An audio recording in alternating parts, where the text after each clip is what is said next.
Brandon Thurston from Wrestlenomics is up next, and we're going to follow Brandon with John Pollock from Post Wrestling.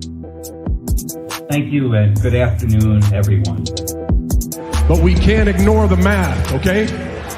We can't ignore the data. Go on Google Trends, type in your name, then type in mine. You're a straight line, I'm a pyramid. I like the very direct question on that. Television ratings, downward spiral. Buy rates, plummeting. The time is now to turn the math around.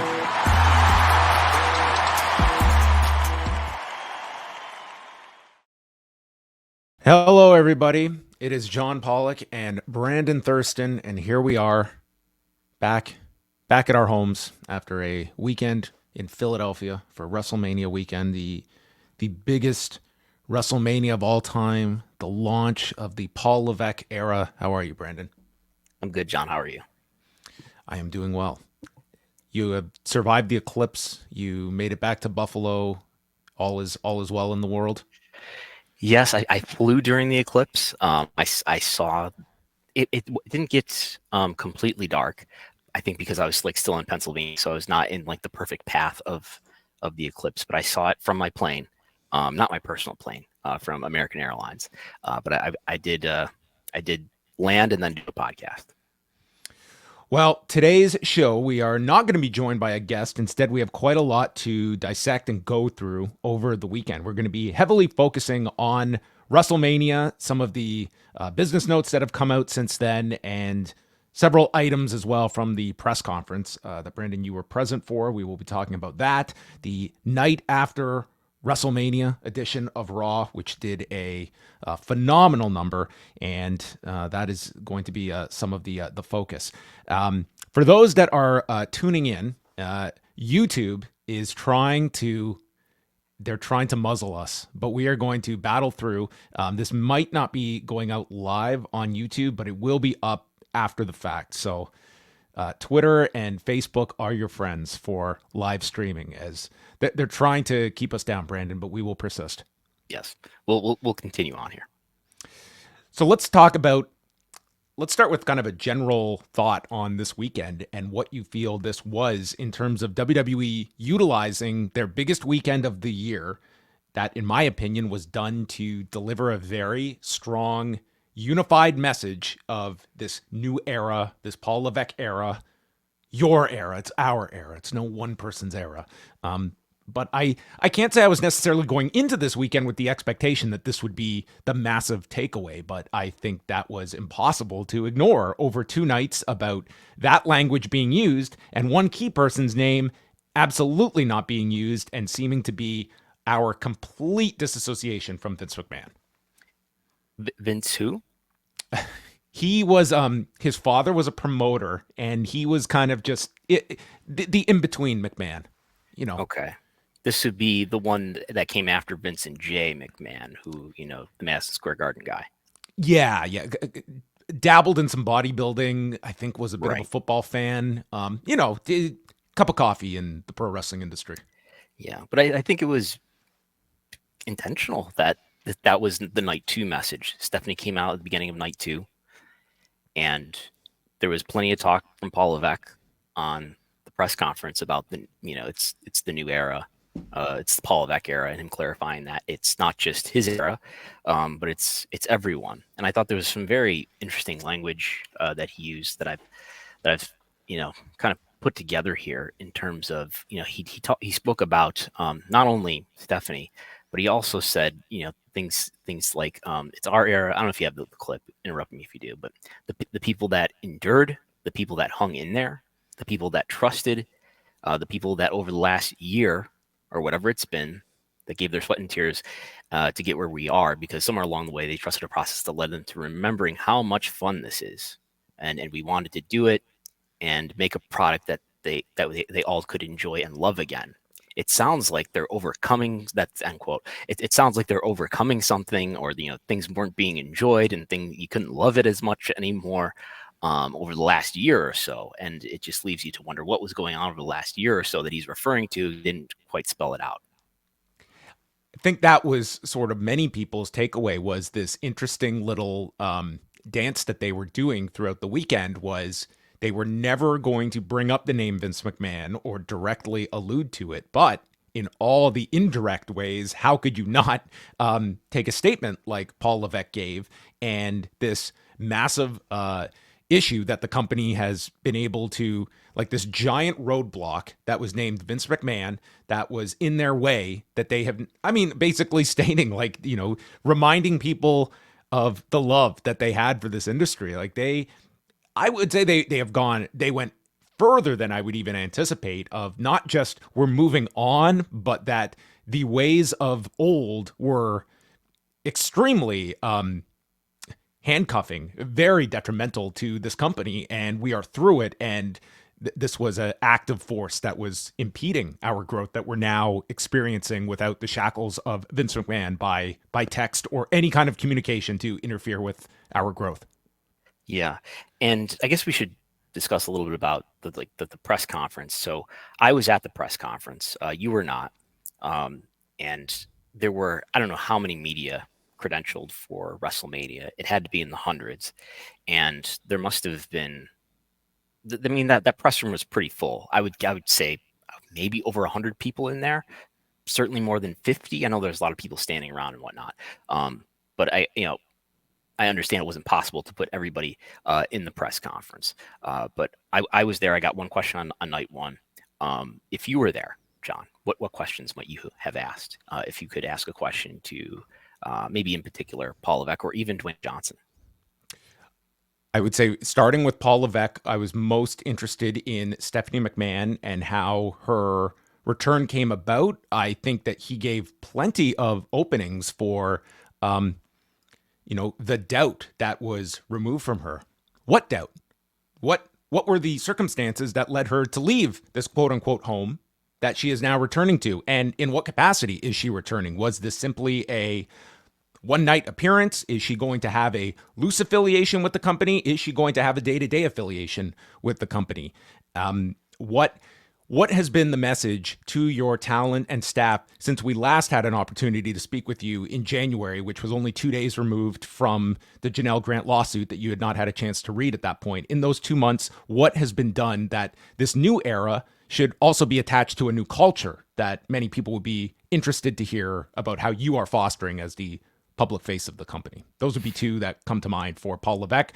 For Dwayne Johnson, I think you could certainly look at the fact of how is this board constituted in a new image, and that you were willing to attach your name and endorsement of this company in the wake of these allegations. What gives you the confidence that this is a new company and one that you are going to not just be a part of, but have equity in?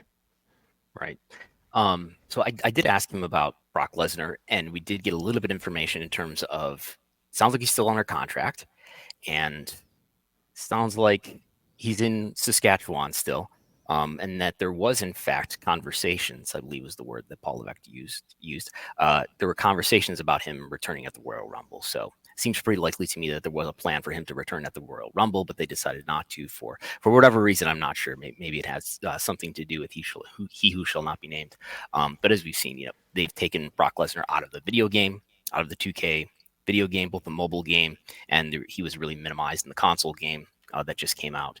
So, no expectation that he's going to come back anytime soon. He didn't even come back on Monday night. Not that there's a strong expectation that he would, but I think, as we were discussing it at times, I don't know that if Brock Lesnar returned, if the response to him would be that negative, or if it would be that distracting relative to what they intend if they did run an angle. But we have seen even, something as relatively minor as what Ronda Rousey said about Drew Gulak in terms of them having this interaction where he, according to her, pulled on the drawstring of her pants, and he's been, removed from his presence in NXT. And what's the name of the stable? The No Quarter Catch Crew. Yes, he's no longer part of the graphic on NXT. Yeah, they did a backstage segment with the remaining members of the group. Drew Gulak was noticeably absent, and then when they came out on the Titantron video, his name was omitted from the group. So that would certainly suggest that they're Drew Gulak, I think if it had been limited to just the backstage segment where he was not there, I don't know if you would have been reading too much into it, but seeing the graphic with his name removed, I think it certainly puts some more substance into the idea that there is at least some fallout in connection to last week. But WWE has not officially addressed that, nor would I expect that they're probably going to speak on his status unless, there was a release or something of that level. Going back to Brock Lesnar, I completely agree with you that I think had Monday's Raw ended with Brock Lesnar, I think there would have been I think you would have had a subset of fans, more so online, that would have been critical of the decision, but I think the live reaction would have been 85% positive, if not more. And I think we can even look at the litmus test that was conducted on Friday night during Paul Heyman's speech, the reaction when Brock Lesnar's name was brought up by Paul Heyman versus a passing reference to Vince McMahon that you accurately pointed out might not have even been a reference to Vince McMahon Jr. Rather than Vincent James McMahon. And that elicited boos from the audience just in a quick passing way at the Hall of Fame ceremony. Yeah, Rock should have interrupted the boos he was getting and said, "Senior, I meant senior, okay?" But yeah, and the other thing to add is this. This was especially on Sunday, right? Like the moment where Cody Rhodes wins, and you've got Bruce Pritchard coming out, and Paul Levesque himself is called out. And I didn't realize when I called into you guys leaving the stadium that Cody had specifically asked for Bruce Pritchard and Paul Levesque to come out. I figured they just all trailed out, and I knew that Triple H had this entrance. But there's that happens. So you get, it's clear that you've got, Triple H is very much in control of this, and Stephanie McMahon is saying that this is, the Paul Levesque era, and nobody understands this better than Triple H. And then you begin the press conference with Chris LeGentle, who's the head of communications, and you've got Triple H mentioning Lee Fitting, who's basically taken over the role of Kevin Dunn. Of course, who can forget Nick Khan, hugging Cody as he leaves the ring. Not the only Khan in the wrestling business who hugs wrestlers. We can say that now. So you've got all these new leaders these are the new faces of WWE, even though we're in a very indirect way casting Vince aside.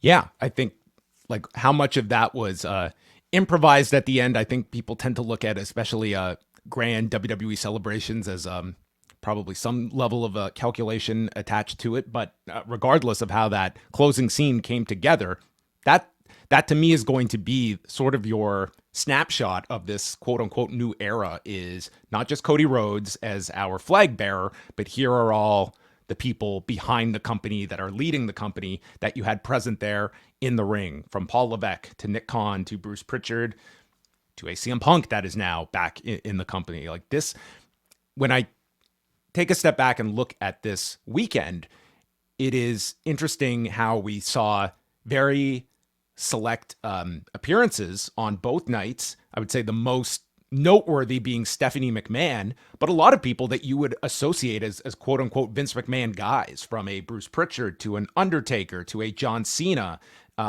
whether or not Steve Austin was contacted to be in that Undertaker role. Here are all people you don't just associate as Vince McMahon's, business projects and people that he promoted, but people that in the wake of those allegations were those that were, I would say, the most, we're going to stand by Vince up until the lawsuit details that had come out. When we saw those images come out of that dinner party or whatever of who was there, like a Pat McAfee or a Brock Lesnar or an Undertaker, John Cena, yeah. And John Cena. And here these people are sort of just by their appearances was sort of an endorsement of the new era. And I think that was a key with Stephanie McMahon of this being like,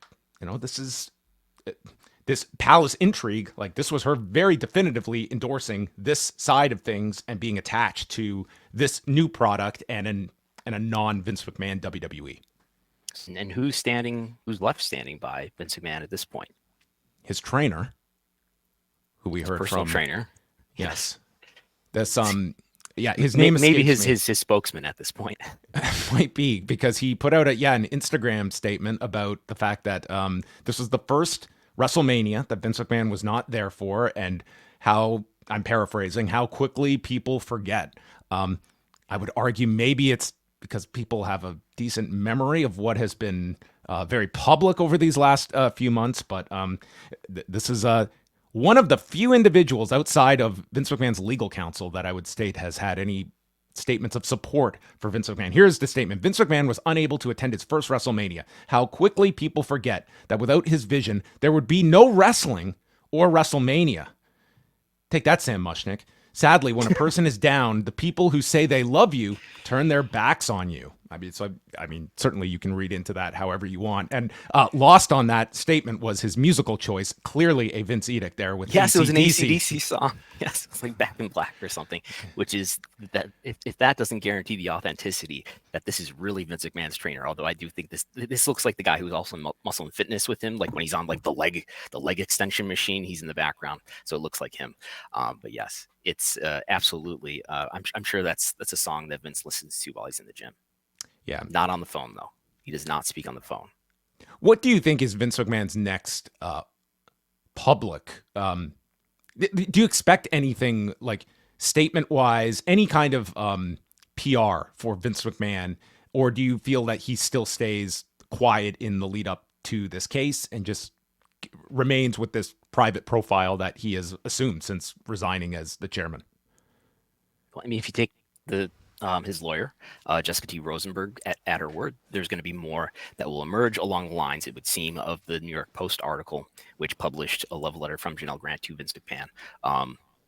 I imagine there might be more things like that come out in media, and certainly he's going to defend himself in this lawsuit, which it's probably about a month away from when we have an answer from WWE, John Laurinaitis, and Vince, their response to the complaint. But as far as can you imagine him doing anything in business at this point? The XFL doesn't belong to him. That IP is not even being used right with the UFL. Who would do business with him? I imagine it'd be pretty hard for him to find business partners at this point, considering Jim definitely put the thumbs down on him.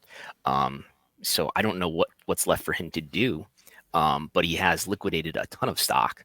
And we know that. I've got a slide for this here. He sold more stock, in fact, recently, just the other day, to TKO and to Endeavor. And we now know that, I mean, here it is. He's liquidated $1.46 billion in TKO stock. That doesn't even count that in September he got a special dividend of $111 million. So he's basically, let's say since September, since the TKO merger closed, he's liquidated and received about $1.5 billion in cash. Who knows what he's done with it? He may have already put it into other assets, but that's an enormous amount of money. And I know Vince has got some legal troubles facing him, and he probably has to and has hired some attorneys. But even if you get the best attorneys in the world, you're still going to have a lot of money left over from $1.5 billion. So how many? I think you could buy around 750 WCWs with this amount, some sort of whatever the final cost was, even including all the advertising that they committed to. Yes. Yeah, I mean, it's an astounding figure that this man has liquidated in a few short months. This one being interesting just in the sense that, as Brandon said, these were two separate sales that were disclosed on Monday to Endeavor as well as TKO. So this was not a case of Vince just selling these in the open market, but rather obviously a business deal with these two entities and buying back his stock, which now takes us, what is now the updated percentage of stock that Vince owns, and what's the significance of the threshold he's now under, as you understand it, because it's a little beyond my understanding. So this is where things get really exciting on this program. Okay, sit back. So Vince now has about 8 million shares left of TKO stock, which sounds like a lot. But if you look at the annual report, you get the number of shares that there are in TKO, which is about 100, let's call it 172 million shares. So 8 million divided by 172 million is about 4.67%. So he's under 5% now, which you know what that means. When you're under 5% of a publicly traded company, that means you no longer have to file a Form 13D, which means every quarter, anybody who owns at least 5% of the stock has to file what's called a 13D, where you say, this is how much stock I have at this time. If you have 10% or more, or if you're an executive, you have to file a Form 4, which is what we saw for Dwayne Johnson recently when he got his 90 some odd thousand shares, apparently for WrestleMania. The new WrestleMania payoff, by the way. That's right. So everybody asked for that from now on. You want 90,000 TKO shares. So this may be it. This may be it for us in Vince McMahon ownership filings. We may never see another one. They did file an 8K for this. So, I mean, I don't know what the legalities are around this, right? Like, we didn't get a Form 4 showing that he had disposed of this many shares to TKO and this many shares to Endeavor. What we got instead was an 8K.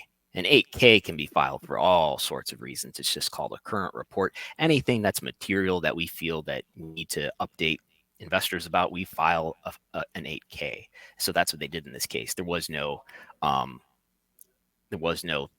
Form 4 related to this. So apparently they didn't even have to do it for this transaction because he became under 5%. Oh, actually, Form 4 is only 10%. So of course they didn't have to file because he was already at about 8% at that time. So there, I just explained it to myself. Do you have any understanding if Vince McMahon was to completely divest himself, could that just happen quietly and it would be up to TKO to disclose such a fact? I think so. Maybe there's an argument that it's material to if he were to, let's say, all at once sell all 8 million of these shares, maybe it would be a good thing to disclose that to investors. And maybe if not that, maybe you just want to put that out in the media somewhere.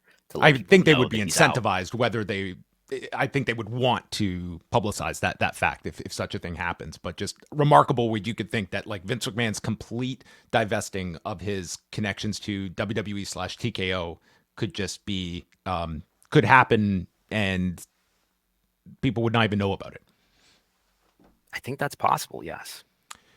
So like for all intents and purposes, like this is the last SEC required transaction that he's made, unless he goes back above 5%, which seems quite unlikely at this point. I think we are live now on YouTube? On YouTube. So regardless, the whole thing will be up after the fact. Since we are having trouble with YouTube today, I'm not going to be so picky on super chats versus questions that do pop up, and maybe we can look at this one about Vince McMahon. Let's just get to the meat of this question. Could Vince McMahon show up in AEW? What's his no-compete situation like? What would be restricting Vince McMahon if he wanted to start up another company? I would have to look at it. I do remember coming across some no-compete clauses in his agreement with TKO. If he wanted to jump ship and become all elite, I think he would have a waiting period of a certain amount of time, probably something like a year or 6 months or something like that before he could make his debut on TBS for AEW Dynamite. Shows up in the devil mask and the higher power is Vince McMahon. Yes, I'm sure that would just be a wonderful moment that the AEW audience would readily accept. Thank you, Andrew, for the question. We'll be monitoring these throughout. Yeah, I find that it was just such an interesting. I keep using the term PR exercise. That's what I saw on both nights. Like this was such a coordinated series of messages to the greater public when there was going to be so much attention on these 2 nights of WrestleMania that this was our strong cutting of any ties to Vince McMahon. And that to me was the overall message of both nights of WrestleMania. And I think that's what everybody took from this. I think at this point we will also just hear a quick clip. And this was Paul Levesque at the press conference speaking about 2 other people who can claim ownership of this era, beginning with his thoughts on Lee Fitting. But when I tell you Lee Fitting, man, I love working with him. He has a passion for this just like we do. Might be new here, but man, he's all in. And for me, he's the kind of guy that I want to go to work for. I want to do stuff to make his job easier, and I want to collaborate with him, and I want to make things better with him. So I can't say enough good stuff about him. A lot of the change that you see and a lot of the success that you're seeing comes from Lee Fitting. And then Nick Khan, I can't even begin to describe the change that he's made here. And as if you wanted to boil it all down to a spear tip, it should be he should be mentioned in the top of that. It's his era too, because there's nobody right now. I don't even know how to say it. It's such an amazing partnership with a guy that I have so much respect for that, man, it just clicks. And he's the biggest difference maker I've ever seen. So Lee Fitting is all in, and Nick Khan, the biggest difference maker. Two takeaways that we had at the press conference. Lee Fitting, some people might not be familiar with Lee Fitting, but I think they would be familiar with some of the changes that you are seeing on screen, and Lee Fitting being the key person whose direction we are seeing the production change through the eyes of. And I mean, it has been interesting to see that as well of this Paul Levesque stamp is dispersing credit among others. This is no longer just the one singular individual that is this person's product. It is like we often did not get a whole lot of name drops of who all these different people are, unless it was very special circumstances. And that was another aspect to this past weekend. And of course, the closing shot there where we saw several of these executives right there in the ring. Right. And Lee Fitting was formerly the director, or at least the head of production, essentially that role for College Game Day, and left ESPN. So and I believe he's part of the Emmys, like the fake Emmys scandal or something like that. So we're not sure what the whole story is about why he left College Game Day and all that. But he did come to WWE only in January, and Paul Levesque said that there's much, much more in terms of production changes to come. As people are loving the Kevin Dunn free days of WWE television. Before we move on to some of the press release that WWE put out, we'll kind of parse through some of the numbers. Any other thoughts you had just on the 2-night press conference, your involvement there, and just what your takeaways were from this press conference or press conferences? What do you think of the questions? Were questions asked to Paul Levesque or even to The Rock? No. I would say this was as much as I think a lot of people gave credit for the questions asked at the Royal Rumble press conference. I thought this was a much more of a step back in that sense, present company excluded. I'm always glad that people such as yourself, John Elba, others are present in these press conferences. I think it's very important, but I'd be lying if I was not sitting with you in our media box and looking around, and instead of asking so much why certain people are here, there is part of me at some of these events, Brandon, where I'm asking, am I supposed to be here? And I say that honestly, and I understand people are going to say, no, it's important that you guys be at these things. These are not for us. These are not here for you and I. I think we should be, I think we should like kind of be there for these things, but I don't think these things are being designed for the type of work that we and others in wrestling media are doing, versus others where, I mean, this is 60 minutes of content that has a sponsorship attached to it that is WWE content for its YouTube channel. And that's what this is designed to be, an extension of WrestleMania that hopefully one, maybe two real questions get slipped in there. Yeah. I mean, I should say we were in the press box for both nights. Ton of people up there. It was very comfortable. We were able to get our laptops up and do work there. Lots of food. I do have to disclose, I did eat a few WWE provided chocolate chip cookies, coffee, and there's like they had like full meals out there for everybody. But yeah, lots of cheering in the press box. I believe there's people who don't know this, right? That there's like in some press boxes there are signs, for sporting events where it says no cheering allowed in the press box. There were, you told me, I think I was out of the room at that moment, but there were Jey Uso hand gestures happening. Jey Uso was very popular. Yes. The cameos at the end of night 2, those were very popular as well. Listen, I don't like to be the like the curmudgeon or the media police. Like, it's fine. I think that my hope would be at least let there be a balance. I think if you are there, like not everyone has to be there doing hard news. It is like everyone has different outlets, different audiences, different objectives of what they're getting out of these. Ours is a different lane, I would suggest. I don't want it to be so one side and not the other as well. So that's why I'm always happy that at the very least, you get into these press conferences, for instance, and generally you get a chance to get a question in, and I think that's really important. Right. As I've said before, I mean, to W's credit, they've always let me in. Every time I've tried to go to a press conference, they've always let me ask one question. But I think, it feels like the reason why there aren't that many questions. I think the media who we have there are sort of a congress of wrestling fans in terms of, it does feel like maybe it's just representative of the fan base and what they actually are thinking about.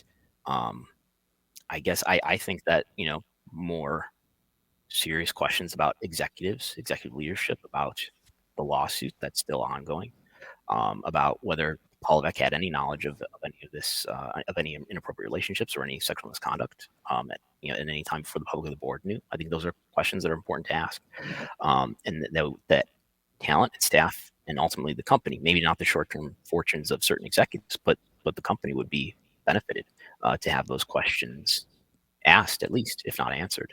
But there's, I think there's maybe like 6 to 10 people in the world who are going to ask those questions at this point, and oftentimes only 1 or 2 or none of them are there to ask those questions. Well, let's talk a little bit about the rousing success that WrestleMania 40 was. We got the WrestleMania press release. I can't remember if it used to usually be either, I would be covering WrestleManias where they would literally go around and give you like a printed out hard copy of the press release, and you would discount the attendance number, but the gate was usually always the legit gate figure that they would announce. This time we got one, it was Monday morning, I think they issued it. And Tuesday, in fact. Tuesday. Well, no. My days What are. was it? It was Tuesday. It was yesterday. Yes, Tuesday. So rather than hard numbers outside of the attendance, it's percentages. I wish they had just given us percentages for everything. Like the attendance. I've been working with a lot of percentages these last couple days. Your breakdown is key. Like this is literally an ongoing algorithm that you need to be updating to try and find one source number and then do the math with regards to percentages. But the gate up 78% over last year. So this would be the gate of both nights versus both nights of last year. The all-time single night gate, as we had talked about, was 17.3 million set at AT&T Stadium in Arlington, Texas, 2016. Our understanding is they topped that number on both nights this year at Lincoln Financial Field. And these are the updated figures that Brandon has been able to take and give us some data regarding what does 78% year over year mean. So everybody get their calculators out. If I'm not wrong here, 21.6 times 1.78 is 38.5 million. So across 2 nights, we're talking $38.5 million. If you cut that in half, that's something over $19 million, right? So that's more than 17.3, which is the all-time real-time currency record for a single professional wrestling event ever. I doubt that night 1 and night 2 are exactly equal. I expect that if we find out through the Pennsylvania State Athletic Commission or through Polestar or something someday, what the gates of these separate nights are, that night 2 is going to be a bigger gate because of probably higher ticket demand, and there's dynamic pricing on Ticketmaster that changes the ticket prices a little bit. So this is a little short of the adjusted for inflation record of, if you take $17.3 million back in 2016 and apply all the inflation that we've experienced since then, you're at about $22.4 million, which is more than $19.8 million. So, so it stands, if you adjust for inflation, it stands behind, these 2 nights each stand behind WrestleMania 32 and the most recent New York, New Jersey MetLife Stadium WrestleMania. But these would be, even adjusting for inflation, the number 3 and number 4 all-time pro wrestling gates of all-time pro wrestling gates. But in real-time dollars, this is number 1 and number 2. Yeah, and this we don't have a location yet for next year's WrestleMania. It was an announcement I thought they would save for the Sunday night, but as of now, we do not have a location. Minneapolis, heavily rumored, but not confirmed yet. But next year, you will also have SmackDown on the USA Network, meaning that you have the potential of Friday night opening up if you're not keeping SmackDown on Friday nights, and how they 3-night WrestleMania. Well, I mean, why stop? I would think at the very least it would give you that opening for NXT to go to the Friday night instead of Saturday afternoon. How the Hall of Fame fits in there. I mean, you could piggyback it off of NXT if you wanted to. Or you could go to 3 nights of WrestleMania, always an option. My question for you, though, is in 2 years' time, could you see WrestleMania being a pay-per-view? Because by then, this Peacock deal that they're under currently is going to expire March 2026. Which we really love that timing, said Nick Khan, which is weeks before WrestleMania 2026. I guess I would expect it. I would bet, though, that they're not going to try to put the genie back in the bottle. But if somebody gives them the right deal where that makes sense, I'd have to give it some thought. Maybe then, sure. And that being said, even if that does happen, I think that they'll sell a good million buys at $60 or whatever. Can you imagine like the buys they would have done, especially for night 2? Or if you were doing like a package deal, like I think this would have, and maybe this is the only event of the year you do on pay-per-view for WWE, but I think like when the product is hot, which it is, I think this year's WrestleMania, that would have been significant additional revenue on top of everything else that they drew this past weekend. But the other side of the coin that you have always brought up is like kind of the accessibility factor of these biggest shows, and never has the barrier for entry to watch WrestleMania, the biggest shows of the year, been this low. And the amount of people that saw this WrestleMania, the 2 of them, I would easily be, as we have this stat here, viewership up 41% from last week. So these would be the most watched WrestleManias in history by a significant margin. Yeah. And just real quick on the pay-per-view, I guess if they stay with Peacock, I would think the likelihood of pay-per-view is lower. If they go to Netflix, the likelihood of pay-per-view is still pretty low because we don't have upcharge set up, at least at this time. Not that they couldn't.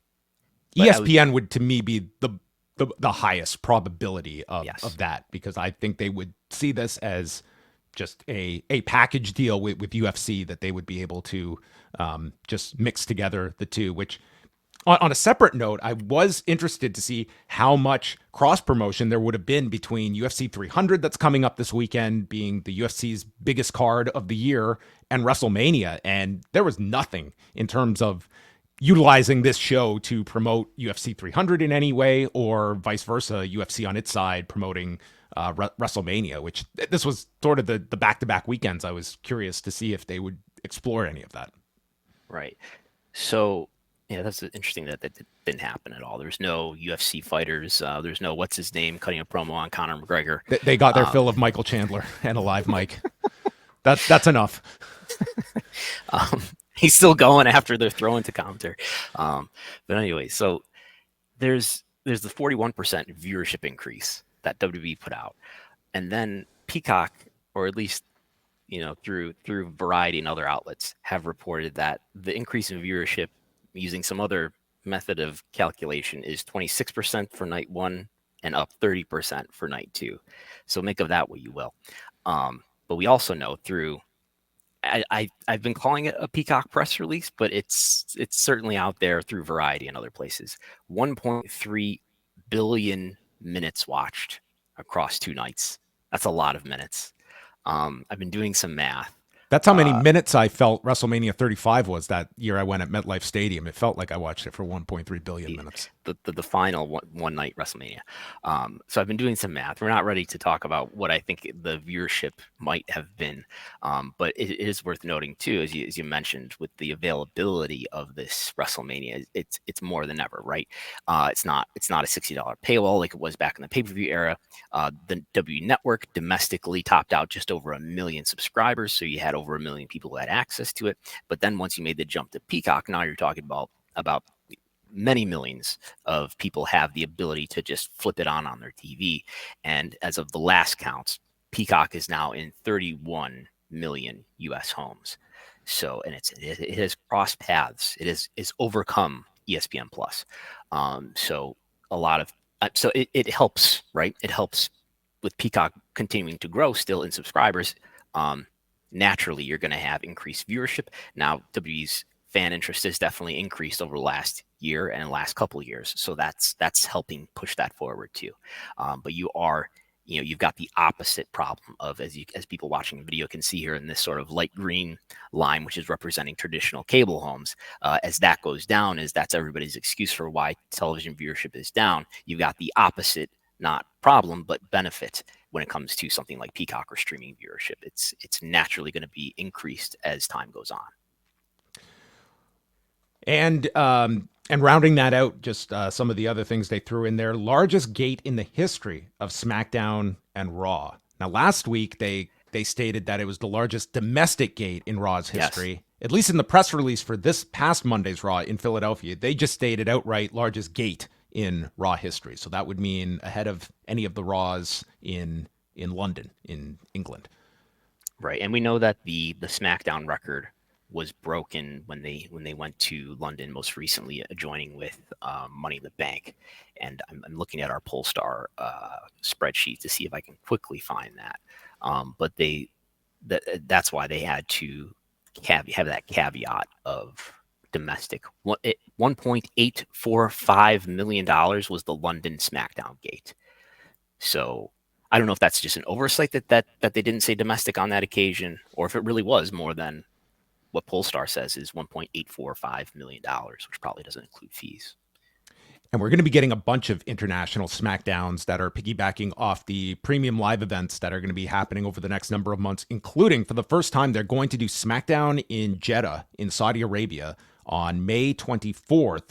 Usually the MO has been to tape SmackDown a week out and just run that on the Friday, but this time they will be doing SmackDown on a several-hour tape delay from Saudi Arabia, so doing two shows there, May 24th and 25th, with the King and Queen of the Ring, leading into Double or Nothing on a very busy weekend.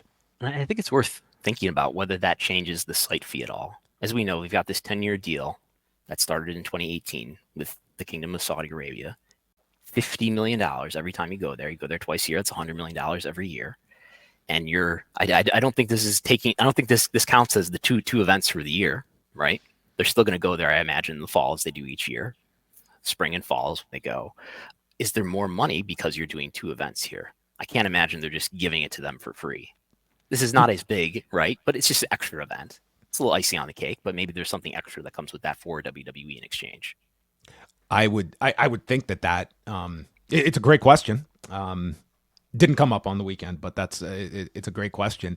And one I was discussing with another reporter is in the next 5 to 10 years, maybe even shorter than that, like what would a WrestleMania mean in Saudi Arabia from the standpoint of, like, when you look at all these big events that they are hosting, from boxing, now they're working with the UFC, they have the existing deal with WWE, they have the commitment to bring all of these big events here. I think the next step in all of this is to make Saudi Arabia a tourist destination spot where Americans are comfortable coming over to Saudi Arabia for these big shows in large volume.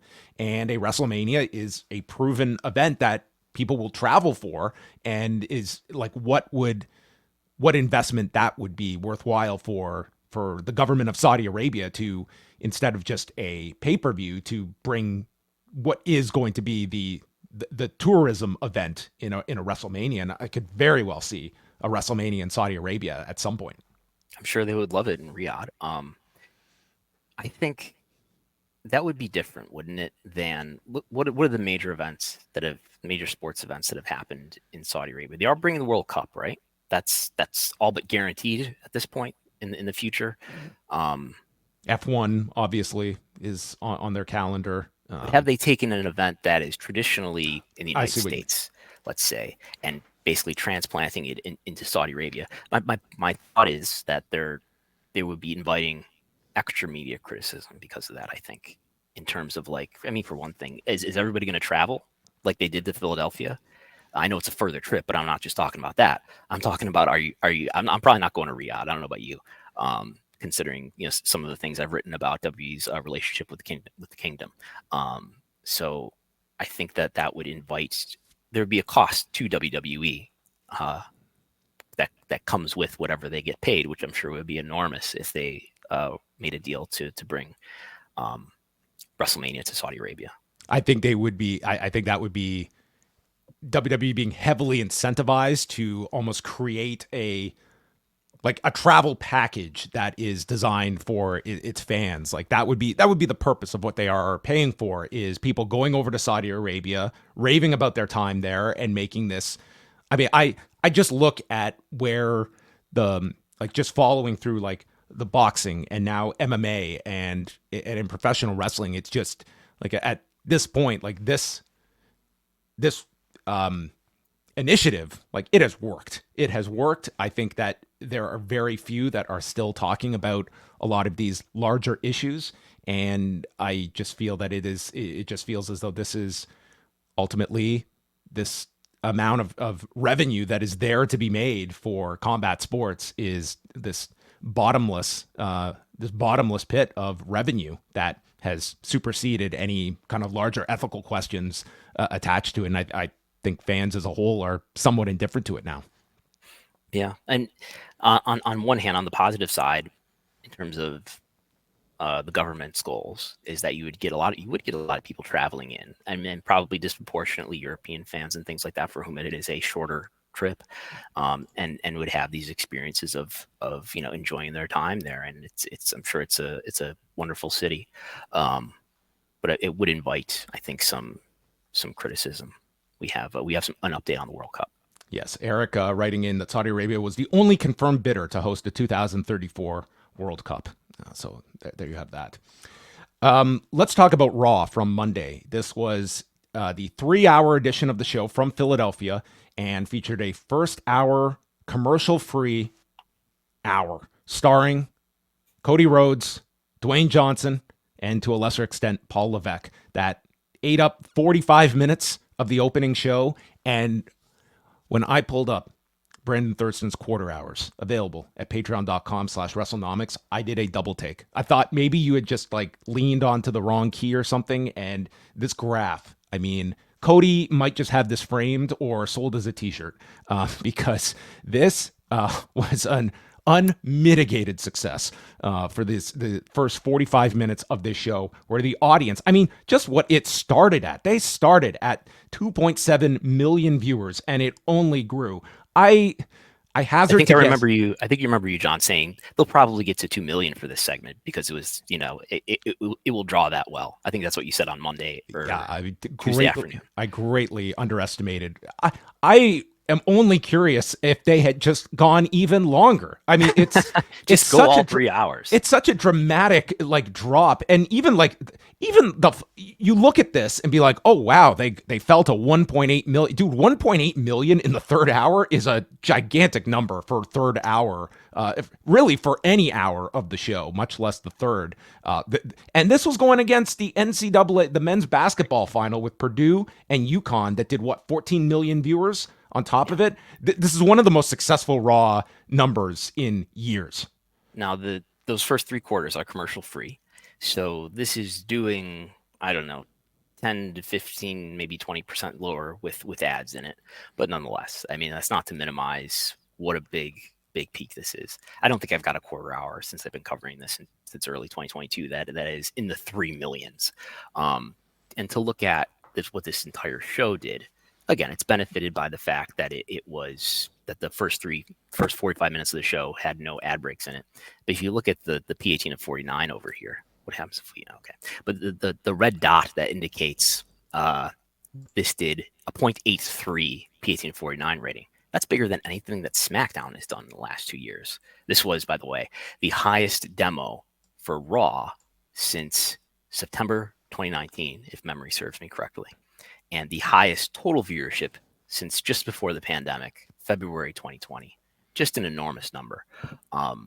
And I mean, remarkable that it's just it blows away whatever SmackDown has done, which itself on Friday did a very, very good number, much higher than I would have expected. I think they did 2.6 million viewers for SmackDown, so bigger in total viewership than this, but by like 300,000 viewers, but not bigger in the demo. The demo really turned out and showed up for this post-Mania Raw.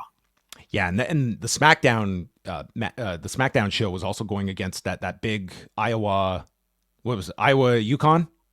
Yes, and it was going against it was Iowa and was it UConn? No, it was the final. Was the final on Friday? No, this was the final four. Was Friday. It was UConn. It was UConn, I think. Yes. Anyway, I was watching it on my phone while in attendance between my spreadsheet work that I was doing in the seats at Supercard of Honor, and that did an enormous audience as well. I think it did like 14 million. I'd have to look, maybe 18 million. Anyway, it had strong competition going against it. So and both in the case of SmackDown and Raw. So really strong TV ratings numbers as well. Yes. So just looking at Raw, like they were up 32% from last week in viewership, up 40% in the demo from last week. And well, I mean, this is not going to be a level that in any way is sustainable. I think they're going to be riding quite the wave coming out of WrestleMania, because I would argue that the most valuable person from a television viewership perspective has been number one, Cody Rhodes, in the whole lead up to this. And yes, you won't have Dwayne Johnson for the foreseeable future, but they did quite a lot in these 3 months leading up to WrestleMania, that they have got a great like cast of characters built around Cody Rhodes. And I mean, again, it's like the mission statement of the company right now is we are on fire. Look at all the TV sellouts we're doing. Look at all this business we're doing. Hunter's there in the middle of the ring bragging about the gate that they've just drawn. It was like, we're on fire and we are going to be, it's almost like telling the audience, support us by keeping this consecutive TV sellout streak going. I mean, it's, they are utilizing this for all it is worth to rebrand the company and hoping that this success breeds future success. And now the Wrestlenomics game will really begin, right? Because Rock is apparently going away. That's certainly what it sounded like in that promo, right? Roman Reigns maybe taking a sabbatical. I don't know if they're going to go. I don't know what you think, but I don't know if they're going to go to a rematch here or just going to not do that. So who knows if he'll be around, and we'll see if Cody, along with everybody else who's still there, can really carry this to keep the business as strong as it's been over the last couple months. Q1 is always, this elevated quarter for WWE in terms of attendance, at least, and maybe even TV ratings as well. But if we look at what this did as far as a jump from what recent weeks have been doing, I mean, this is the strongest, jump compared to the last 4 weeks in a TV rating for Raw since the 2015 post WrestleMania episode. And there's no other post pay-per-view bump, really comes that close to it. If you want to be negative for a second, I did look back and say, what was the rating for like every post Mania Raw going back several years? And I was kind of surprised by the results in terms of, I figured that the viewership years ago is going to be way bigger, cord cutting and all that. But if you look at this Monday episode, did 2.36 million viewers, which is the highest since 2019, right? But the 2019 one was 2.92 million viewers. You look back this 2015 post-Mania Raw, giant, 5.4 million viewers, and there's this really strong drop off the following year. I can understand what this 2019 to 2020 drop off is about. It's about the pandemic. But this, this audience that grew from 13, 14, 15 for this post-Mania Raw, and maybe post-Mania Raw is becoming more of a phenomenon at this time in terms of the crowd and Bizarro World and all that. But this really strong drop-off from 15 to 16 is conspicuous to me. Yeah, I mean, it's not like it was a ho-hum WrestleMania. Like that was the AT&T Stadium show, but it was, the 2015, that was coming off the big Seth Rollins cash-in. Rock and Ronda Rousey did their cameo on that show. But yeah, it just like seeing it here. And this is all of the 3-hour era of Raw. Yes, we have had 3-hour Raws in this entirety that you have been watching. So, yeah, at this point it is, it was, I guess, but just to add, I think it's worth noting that, and I would like to, I don't have this prepared, but what I would like to do maybe later is look at, we're hearing about all these records that are being broken by college basketball and whatever, and they're doing that in this cord cutting environment. as great as W's business is, they're still doing, a fraction, maybe half of the viewership they were doing, say, 10 years ago. As live sports have continued to, a lot of live sports have had increases and set records recently. There's still, looking at this one slice of data here, they're doing still about half the audience that they were doing in 2015. So, that's not to diminish the really strong increases that have happened year over year for a couple of years now, but it's not at the level that it once was in an environment where we are seeing live sports break their own records from similar time periods. So that's a cause for further research. You know what I find amazing as well, Brandon, is that when numbers were not reflecting such a healthy on-screen product, man, were there people at the front of the line just screaming, Nielsen's outdated. How can you even rely on this anymore? None of that when numbers are great. When it's this giant success, we are not debating the legitimacy of Nielsen or any of these other metrics. Television is no longer dying. It's look at when there's something big, a lot of people, and I think the phenomenon of the women's NCAA tournament, it does show you that when something connects, it is television is still the preferred viewing medium for people as a whole. Right. Well, what I always say is that when there are improvements over time in business metrics, that's because of what you're doing internally. When there are declines in business metrics, that's always because of external factors that are beyond your control, and that you need to not take that seriously. Last topic we will discuss, and we've saved it for the end. Tonight on AEW Dynamite, security footage is going to be released, Brandon, from backstage at Wembley Stadium at All In involving CM Punk and Jack Perry. Do you feel that this has garnered enough buzz that you expect there to be a lot of interest for whatever quarter that this airs? This will pop a quarter hour. Sure. It will pop a quarter hour. Yeah. And I guess the next question is, what comes out of this? Because I have seen some extreme thoughts on this could be AEW's finger poke of doom moment for the company. I'm not going to go that far. But I think everyone is curious just to see how this is handled and if there is a tangible way to transfer this into their own business versus this just being a clapback at CM Punk and to make him look foolish in all of this. But this is one of the more bizarre promotional tactics that we have seen, and I guess it remains to be seen how this is presented tonight, and there are going to be many, many takes on Wednesday night / Thursday morning, I'm sure. I'm looking forward to talking about CM Punk and the controversy surrounding him in AEW for another week, at least. I guess the expectation is this is going to lead to something involving FTR, because FTR and the Young Bucks are facing each other in this tag team tournament, correct? So I don't know, but I think it points to some problems in leadership in that you're willing to do this on television, but you can't give us one comment and explain your side of the story, Tony Khan, about what happened or what your feelings are on the situation, or what leadership could have done better in this situation. But this sort of passive aggressive thing will do this for ratings.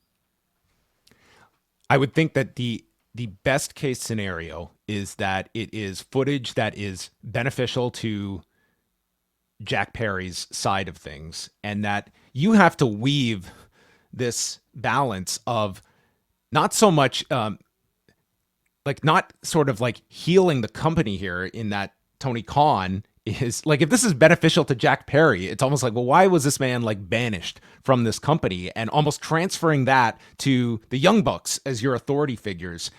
And we're getting into this, I don't know, it's to me a very tough needle to thread, and one that there's certain stories in pro wrestling where my default is doesn't have to be this complicated, and that's what this one falls into for me. But you're right, there's going to be interest to see this footage, and I agree with you. I think that there are times when even if you want to respect Tony Khan's admitted extreme privacy when it comes to these stories, that kind of falls apart when there is a business opportunity to exploit those, and then suddenly it's fair game to utilize this. I think you have to meet people in the middle and show a bit more transparency if this is in your back pocket. And we clearly know there was no legal reason preventing you from discussing this Jack Perry incident. There was no NDA involved. You could have disclosed more. And I think that goes to the trust that your audience has in you. If like, hey, I'm going to meet you halfway and give you our perspective on things, and we're going to at least approach things in a semi-transparent fashion, even if not disclosing everything. Here, like he's playing the footage. I mean, it doesn't get much more open than that. And I think one of the big takeaways from Punk's interview with Ariel is not necessarily what he said, but that he said quite a bit, and it sort of shows you that, assuming that whatever NDAs they have are mutual in terms of both agreeing to the same thing and not disclosing information about the same events, that he was willing to say quite a bit about his experience involving AEW, and he was willing to say quite a bit about Tony Khan, and we've gotten really a limited comments. Now, in fairness, that Tony did go out on that collision, and he went on TV and announced that he was fired, and then he went before the crowd in Chicago and talked to those fans who were very upset. But in terms of presenting his side of the story or answering any questions at press conferences, he's shut them all down. Well, that will be coming up on tap tonight on Dynamite, and Wei Ting and I will be live moments after and dissecting security footage. That security footage. What does my career come to, Brandon? I'm just I'm questioning all of these things at this point. But Brandon will be back on Sunday, regular time, Sunday morning, patreon.com/Wrestlenomics. He will not be in an airport hangar. He will be presumably in his home, away from any eclipse, and chatting about whatever is going on business-wise in the world of professional wrestling. And do go on over, check out the Patreon, get Brandon to every press conference that he can, with the exception of maybe Jeddah. Might not be making that trip, but might not make that trip. Yeah, but who knows? If there's enough subscribers and they all, well, I don't know. I'd have to do some research and maybe go to humanrightswatch.com or something. Well, there you go. That's going to wrap things up. We are back every Wednesday, 3 p.m. Eastern time, and thank you as always for tuning in, navigating any streaming issues. The whole show should be up in its entirety on both the Wrestlenomics and Post Wrestling YouTube feeds, and that will conclude another edition of Pollock and Thurston. Goodbye.